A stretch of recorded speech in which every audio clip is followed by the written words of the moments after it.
ये मीटिंग में मुझे आने का मैडम ने चांस दिया। सो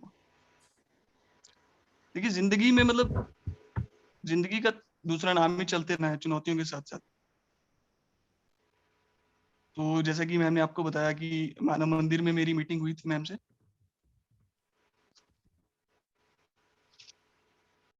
वीडियो पॉज होगी।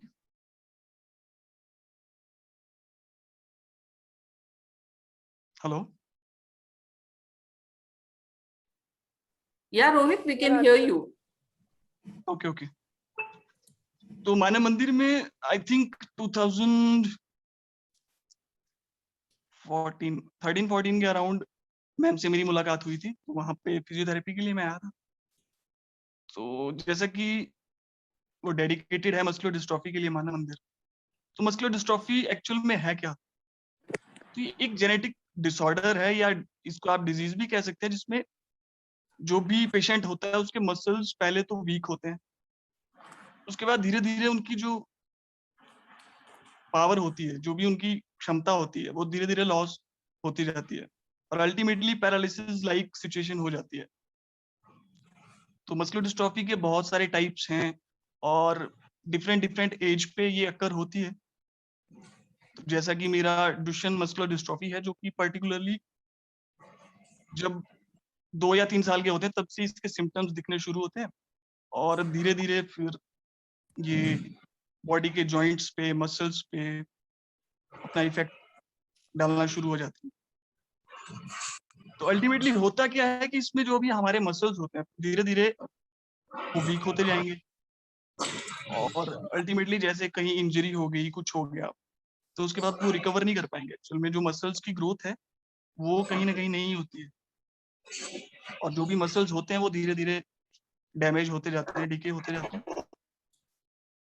तो लाइफ में बहुत कुछ इस वजह से फेस किया है जिंदगी में। जब पैदा हुआ तो बिल्कुल नॉर्मल बच्चे की तरह जन्म हुआ। I was just like a normal kid. तो जैसे जैसे फिर बाद में प्रोग्रेस हुई, 1 साल का हुआ, 1.5 साल का हुआ, तो फिर वॉकिंग पे आया, सिम्टम्स दिखने लगे कि वॉकिंग में ज्यादा दौड़ भाग नहीं कर पाता था, या सीढ़ियों पे जब चढ़ना हो तो घुटनों पे हाथ रख के एफर्ट ज्यादा लगता था। तो वो एक वीकनेस टाइप थी, बॉडी वीक थी, ग्रोथ प्रॉपरली नहीं हो रही थी। उसके बाद ट्रीटमेंट चला, हर जगह दिखाया, गवर्नमेंट हॉस्पिटल्स में, प्राइवेट में, जहाँ भी बोलते थे वहां पे दिखाया। तो वहां भी इसका कुछ भी पता ही नहीं लगा पा रहे थे डॉक्टर्स की है क्या। तो पीजीआई चंडीगढ़ रेफर किया गया। तो डेट ऑफ बर्थ है मेरी 1994 की। तो जब मैं 6 साल के करीब, मतलब सन 2000 में पीजीआई चंडीगढ़ के लिए रेफर हो गया। वहाँ पे डायग्नोज के लिए बायोप्सी वगैरह होती है, इसके टेस्ट होता है, तो वो वगैरह हुए। तो रिपोर्ट्स में आया कि मस्कुलर डिस्ट्रॉफी है। रिपोर्ट्स में तो आ गया, लेकिन पेरेंट्स को अब पता क्या है कि मस्कुलर डिस्ट्रॉफी होती क्या है। इवन आज भी अवेयरनेस नहीं है मस्कुलर डिस्ट्रॉफी के बारे में। जिनके हेलो में ये प्रॉब्लम है तो सिर्फ उन्हीं हेलो को पता है कि डिस्ट्रॉफी है क्या। ओके तो उसके बाद जब वहां पे रिपोर्ट्स आई तो डॉक्टर्स ने घर वालों को बोल दिया कि मस्कुलर डिस्ट्रॉफी है, जिसका पूरे वर्ल्ड में कहीं भी कोई भी ट्रीटमेंट नहीं है और टिल डेट आज तक भी इसका कोई भी स्पेसिफिक ट्रीटमेंट कहीं पूरे वर्ल्ड में नहीं है। रिसर्चेस आर गोइंग ऑन और भगवान ने चाहा तो जल्दी ही इसका ट्रीटमेंट भी आ सकता है। और उसके बाद डॉक्टर्स ने बोल दिया कि आप कहीं भी पैसा वेस्ट नहीं करो तो बहुत बेटर होगा। लेकिन उन्होंने पूरी रिपोर्ट्स तो बना दी कि फिजियोथेरेपी एंड ऑल एक्सरसाइज। लेकिन अब मेरे पेरेंट्स उतने मतलब एडवांस नहीं थे उस टाइम पे, पढ़े लिखे तो थे लेकिन इन मेडिकल टर्म्स का नहीं पता होता। तो उन्होंने कुछ गाइड नहीं किया कि आप मस्कुलर डिस्ट्रॉफी के लिए फिजियोथेरेपी करवाओ, या एक्सरसाइजेज ये पर्टिकुलरली हो सकती हैं, ये डाइट प्लान हो सकता है, ये आपको करवाना है, ये आपको अवॉइड करना है। So there was nothing like that. Parents हार मान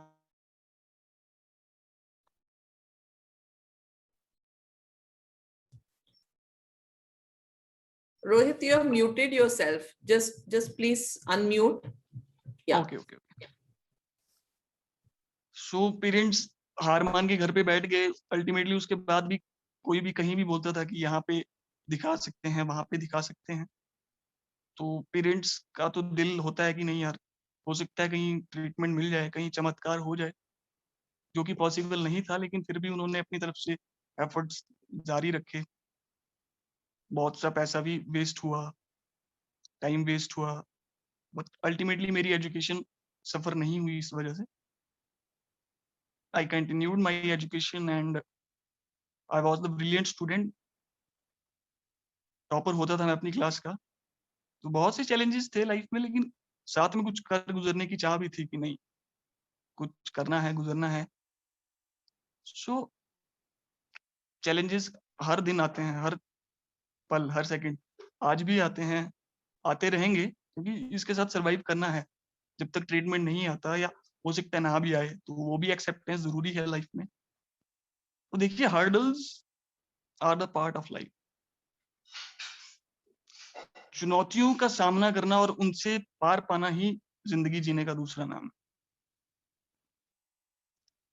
तो समस्याएं सभी की जिंदगी में आती हैं, प्रॉब्लम्स।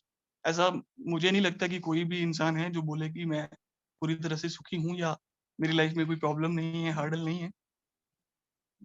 और फिजिकल हेल्थ के साथ साथ मेंटल हेल्थ भी मेंटेन करना बहुत जरूरी है। Most important thing is the mental health. अगर आपकी मेंटल हेल्थ ठीक है, तो आपकी फिजिकल हेल्थ को आप मेंटेन कर सकते हैं। बट अगर मेंटली आप स्ट्रांग नहीं है किसी चीज के लिए, तो मैं नहीं मानता कि आप फिजिकली जितने मर्जी स्ट्रांग हो, मेंटली कहीं ना कहीं आप स्ट्रांग नहीं है, तो फिजिकल स्ट्रेंथ का कोई मतलब नहीं रह जाता। तो जैसे कि मैम ने आपको बताया कि मैंने बीटेक कर रखी है, उससे पहले I have completed my polytechnic diploma in CS, and after that I have pursued my BTech in information technology from HPU Shimla, and currently I have been working in Central Research Institute, Kasoli, from last 3 years. And today, मतलब आज life में एक satisfaction है कि जो भी मैं चाहता हूँ, आई एम अचीविंग दैट, और जो भी मैं करना चाहता हूँ लाइफ में, उसके लिए भी हिम्मत आती है अंदर से। जैसे जैसे आप स्टेप लेते रहते हैं लाइफ में, आपको एक विजन क्लियर होता रहता है कि आपको जिंदगी में कहाँ पहुंचना है, क्या करना है। देखिए, चलते रहना है जिंदगी में, रुकना नहीं है। तो जब तक चलते रहेंगे जिंदगी में, आगे बढ़ते रहेंगे, रुकना नहीं है बस जिंदगी में। और इसके साथ ही मैं कुछ 2 लाइंस बोलना चाहता हूँ कि ना तो थके हैं पैर कभी, ना ही हिम्मत हारी है, देखे हैं मैंने दौर कई, और आज भी सफर जारी। Thank you. Amazing, Rohit. I love your spirit, honestly. काश कि हम लोगों में 10% भी तुम्हारी जैसी resilience and spirit होती। Really, I tell you, hats off to you.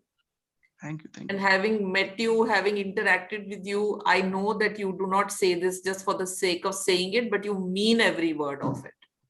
Honestly. Thank you. So that is why, these days everybody is like, going through a challenging time. Some of us have had serious challenges. Some of us are just kind of, pulling ourselves down with all the negativity that is going on. So that is why I wanted to invite you, because ये positivity group है, तो मैंने कहा कि थोड़ा, you will be a wonderful person to talk to the students. And as I told you, यहाँ कोई rules or regulations नहीं है. It's a completely informal group. So great. So these days, you said you work from home, right? Yeah. Okay. But your hometown is where? You're not in Solan, I think. Oh, I am in Kasoli right now. Home town तो हमीरपुर में, लेकिन station leave नहीं कर सकते ना ma'am इस time पे। सो अच्छा, currently I'm working from my government residence in Kasoli. okay, okay, wonderful, wonderful. Okay, so before Rohit leaves, or you're most welcome to stay for the 40 minutes. He was asking me how long. Please, anyone wants to ask him anything, go right ahead. Ma'am, can I? Yes, yes, Hardika, please go ahead. Okay, so I wanted to ask, like, did you have any mentor or anyone, someone you would look up to, whenever you wanted to give up, or it was just your inner strength? Like, क्योंकि in our country physical health के लिए cure है, उतनी importance दी जाती है, but mental health is still a thing कि नहीं, it's nothing, it's just behind the curtains. So, what was your motivation? देखिए ऐसा नहीं है कि नेगेटिविटी नहीं होती हर इंसान में, नेगेटिविटी भी रहती है और नेगेटिविटी होना भी बहुत जरूरी है, क्योंकि नेगेटिविटी से ही आप एनालाइज कर सकते हैं कि आप खुद को किस लेवल पे मानते हैं, अभी आप किस लेवल पे हैं, आपकी मेंटल हेल्थ क्या है। लेकिन उस नेगेटिविटी को पार करने के लिए, जैसे कि कहते हैं कि बिजी रहिए या ये काम करिए जो आपको अच्छा लगता है वो करिए, वो भी एक सोल्यूशन होता है। लेकिन दूसरा सोल्यूशन होता है कि आप खुद से क्या सीख रहे हैं लाइफ में, कि आपके चैलेंजेस कल क्या थे, आज क्या हैं, आपने कैसे उनको कवर अप किया है। तो ऐसा कोई स्पेसिफिक मेंटर या कोई आइडल है नहीं। एक्चुअली मैं खुद से ही सीखता हूँ, खुद को ही एनालाइज करता हूँ कि क्या गलतियां मुझसे होती हैं या क्या परेशानियां मुझे आ सकती हैं या क्या परेशानियां मुझे अभी तक आई हैं लाइफ में, और उनसे निपटने के लिए मैंने क्या किया है। और फ्यूचर में देखिए सबसे जरूरी है एक्सेप्टेंस, और एक्सेप्टेंस की बात आती है तो 3 चीजें हैं जिनको मैं महत्व देता हूँ लाइफ में। सबसे पहली है एक्सेप्टेंस, उसके बाद आती है एडजस्टमेंट, और उसके बाद आती है अवॉइड।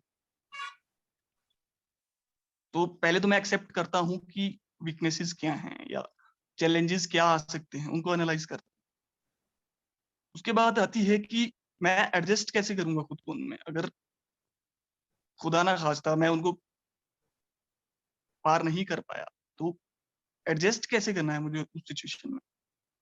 और तीसरी आती है कि अवॉइड कैसे करना है, अगर कुछ भी नहीं हो पा रहा तो उस चीज को छोड़ना कैसे है या उससे निकलना कैसे है कुछ सीख के। तो स्पेसिफिक मेंटर नहीं है, लेकिन सबसे बड़ा जो टर्निंग पॉइंट था लाइफ में वो था मानव मंदिर। पॉजिटिव तो मैं शुरू से ही था, फैमिली का बैकग्राउंड भी वैसा ही था कि उन्होंने मुझे हमेशा मोटिवेट किया कि नहीं, सब कुछ पता होते हुए भी कि मस्कुलर डिस्ट्रॉफी क्या है। डॉक्टर्स ने तो इतना कुछ बोल रखा था कि he will not survive beyond 20s, and now currently I am 26 and I'm completely self independent. According to my medical reports, मुझे 10 या 12 साल के बाद व्हील चेयर पे होना चाहिए था, एंड अल्टीमेटली 20s के अराउंड शायद मैं जिंदगी में ना रहता, जैसा डॉक्टर बोलते थे। पेरेंट्स को सब कुछ पता था, बट उन्होंने वो चीज कभी दिमाग में नहीं आने दी। एजुकेशन मुझे वैसे ही दी, परवरिश वैसे दी, एक पॉजिटिविटी रखी। तो मेंटल हेल्थ सबसे बड़ी पहले फैमिली से आई है। उसके बाद जब मैं मानव मंदिर गया फिजियोथेरेपी के लिए, तो वहां पे चैलेंजेस, एक्चुअल में चैलेंजेस होते क्या हैं, फिर वो अपने छोटे लेवल पे चैलेंजेस लगते हैं। जब हम दुनिया में देखते हैं कि क्या चल रहा है क्या नहीं चल रहा है, तो वो अपने हमें खुद के चैलेंजेस बहुत छोटे लगने लगते हैं। तो वहां से बहुत बड़ा टर्निंग पॉइंट आया था मेरी लाइफ में कि नहीं यार, सबसे बड़ी सीख यही थी कि हिम्मत नहीं हारनी है, चलते रहना है बस, चाहे छोटे छोटे ही कदम लेने हैं लेकिन चलना है। तो यही है जो भी है। Sir, do you ever feel scared? और जब ये start हुआ तो initial जो एक impulsive reaction या एक emotion होता है जब पता चला, या initial stages में? Great question. एक्चुअली मैं चाहता था उस चीज को बोलना, लेकिन वो एक्चुअल सिचुएशन नहीं मिल रही थी। देखिए मुझे अपनी मेडिकल रिपोर्ट्स का एक्चुअल में तब पता चला जब मैं अराउंड 18 था। उससे पहले पेरेंट्स ने कभी मुझे मेडिकल रिपोर्ट्स देखने नहीं दी और समझ भी नहीं आती थी उन चीजों की, मेडिकल टर्म्स एंड ऑल। तो जब मेरा पॉलिटेक्निक कंप्लीट हुआ तो एक दिन रिपोर्ट्स मेरे हाथ लग गई घर पे कोई और था नहीं। और उस टाइम पे हमारे पास 2G फोन हुआ करते थे, तो नोकिया का फोन होता था। तो वहां पे मस्कुलर डिस्ट्रॉफी ही दिख रहा था मुझे साफ साफ शब्दों में। बाकी तो हैंड राइटिंग डॉक्टर्स की जैसी रहती है वो तो समझ नहीं आ रही थी, लेकिन मस्कुलर डिस्ट्रॉफी मुझे साफ साफ दिख रहा था। So I just Google that keyword. तो जैसे जैसे कीवर्ड डालता गया, सिम्टम्स क्या रहते हैं इसके, क्या क्या इफेक्ट्स होते हैं बॉडी पे, तो सारा समझ आता गया कि ऐसे ये होता है, ऐसे ये होता है। और अल्टीमेटली होता क्या है एक्चुअल में, बॉडी पे क्या क्या असर रहता है, केस स्टडीज की। I was totally broken at that time, क्योंकि बहुत कुछ सोचा था। पेरेंट्स इतना बोलते थे कि जैसे जैसे तुम्हारी एज बढ़ेगी you will be fine, but हो कुछ उल्टा रहा था। I was just like in coma situation. 3 दिन 3 रातें मैं सिर्फ जिंदा लाश की तरह सरवाइव कर रहा। ऐसा लग रहा था सब कुछ खत्म है और हर सेकंड के साथ हमारी लाइफ में चैलेंजेस बढ़ते जाएंगे, क्योंकि मस्कुलर डिस्ट्रॉफी में मसल्स की स्ट्रेंथ वीक होती होती होती जाती है। फॉर्चुनेटली मेरे साथ ऐसा नहीं है। आई डोंट नो ये मिरेकल है या क्या है। Strengthening is very good. तो मुझे लगा कि नहीं यार, सब कुछ खत्म होने वाला है और सब कुछ खत्म है।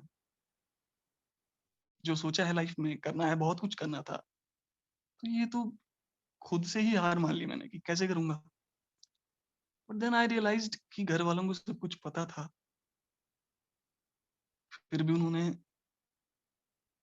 हर दिन एफर्ट्स किए। जहां किसी ने बोला वहां पे पैसा वेस्ट किया, एजुकेशन दी, कभी नेगेटिविटी नहीं आने दी मेरे अंदर। और एक झूठ शायद जिसने मुझे इतना मेंटली स्ट्रांग रखा है कि यू विल बी फाइन। सो मैं सोचा यार, इतना सेल्फिश कैसे हो सकता हूँ मैं, कि पेरेंट्स को सब कुछ पता होते हुए भी इन्होंने इतना कुछ किया। तो मैं अब ऐसे कैसे हार मान सकता हूँ।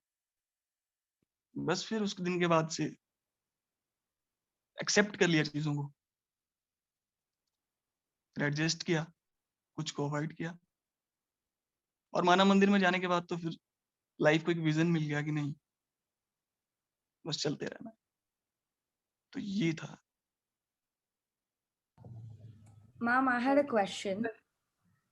Yeah, 1 second. We have 8 minutes left. Can this be extended or we'll have to rejoin? Can someone tell me? I'm very poor at all this. Ma'am, I have to rejoin link. I didn't Sorry? update this meeting. Can We you can update? rejoin.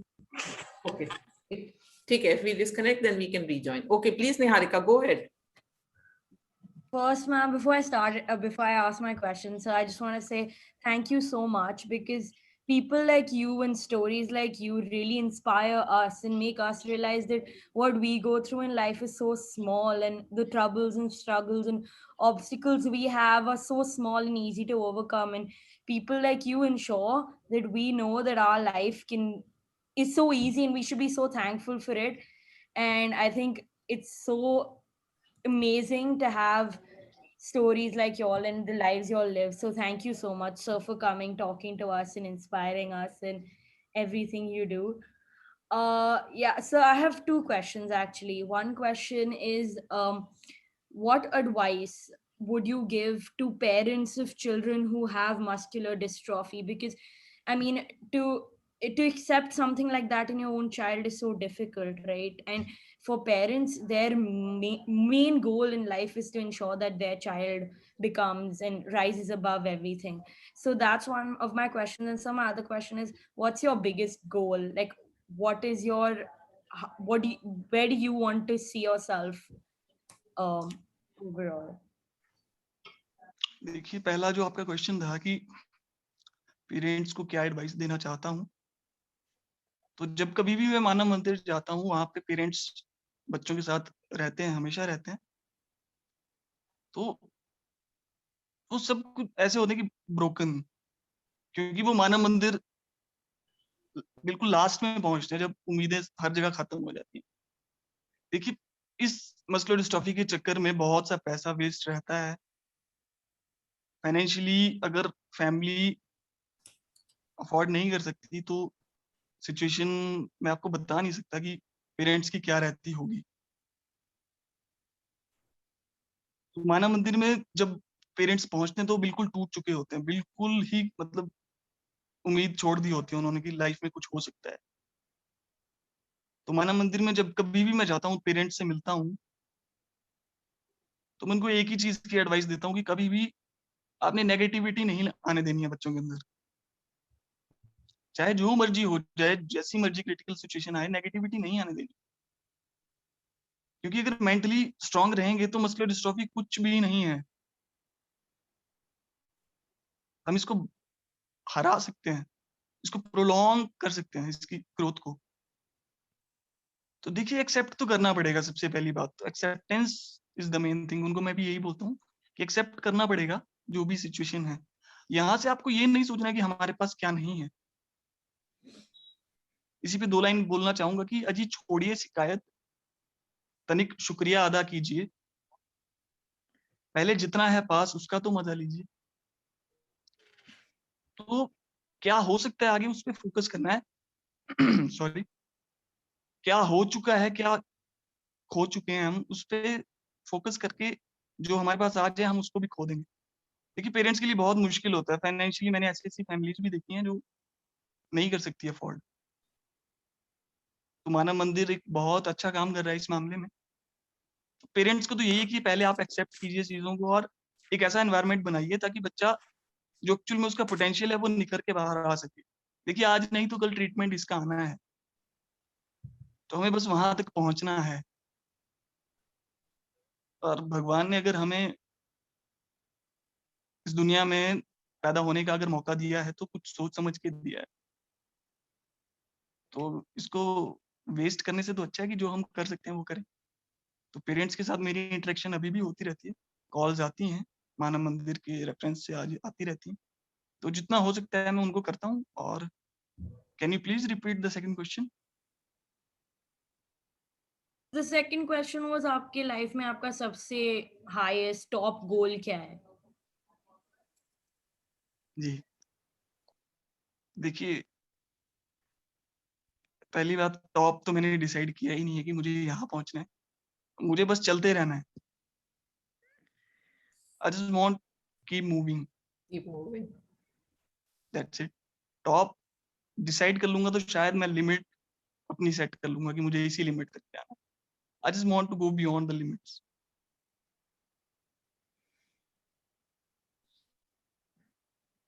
Super. Okay, we have 2 minutes left. Then we can join back again. One question. Somebody else wants to ask. Please go ahead. Thanks for such amazing and inspiring motivational speech. It was really amazing. I would love to know about what is ikigai in your life, the best reason for being or living in this world.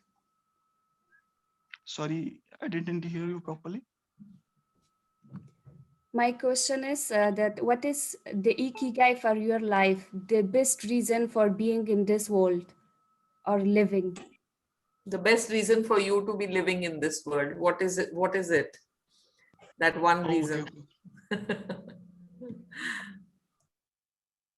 देखिए,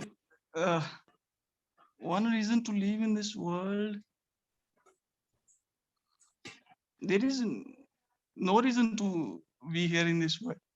I just want to live my life to the fullest, and living the life to the fullest. And with that, I just want to keep motivating others and sharing my experiences so that anyone in need can have something to look after. So there is nothing like that कि कोई एक reason होना चाहिए, बस चलते रहना है life में, यही एक रीजन है लाइफ में रहने का. I know. Lovely. So, one last question. Anyone wants to ask? We still have 1 minute. Hi Rohit, even thank you so much for interacting us for today. Even I remember when you traveled, when you visited in our college in I think 2017. So I think after 4 years, it's very nice to meet you again. And ma'am, I think Rohit sings very well. Yes, he does. Yes, he does. So when we come back and reconnect, we will ask him to sing something for us. I Yes. remember the Pine Court. I don't know, you were in Ratan Tata or Pine Pine Court. Yes, Pine Pine Court. Court. Also the Sanjay Pine- had, yeah, Sanjay had the guitar and then we all sat and sang. I remember that very clearly. Yes, and see the kind of shairi that he does. He has such lovely lines for every occasion, which are so hard hitting, Yes. isn't it? Amazing, amazing. So, less than 1 minute. तो ऐसे जैसे time bomb tick कर रहा हो.